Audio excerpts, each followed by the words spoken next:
বউ নায়িকার কাছে একটু হাসতো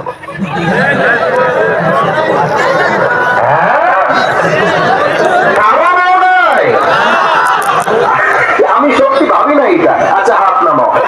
আল্লাহ গো তুমি যুবকদের সবাইকে দিনদার নেককার বউ দিয়ে দাও পরে সবাই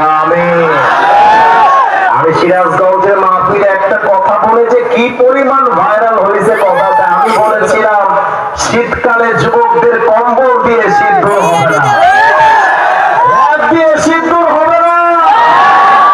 আর যুবকদের শীত দূর করতে যুবকদের ঘরে ঘরে বইয়ের দরকার।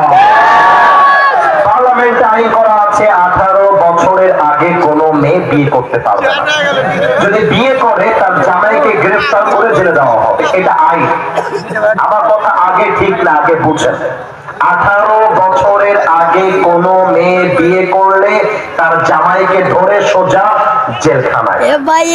এখন আমার এই রাষ্ট্রের কাছে প্রশ্ন, 18 বছরের আগে একটা মেয়ে হালাল ভাবে বিয়ে করলে যদি আইনে দণ্ডনীয় অপরাধ হয়ে যায়, তাহলে 17 বছরের যেই মেয়েটা পার্কে তার বয়ফ্রেন্ড নিয়ে বাদাম খায় আর প্রেম করে, তার আইনটা কবে পাস হবে পার্লামেন্টে? যুবক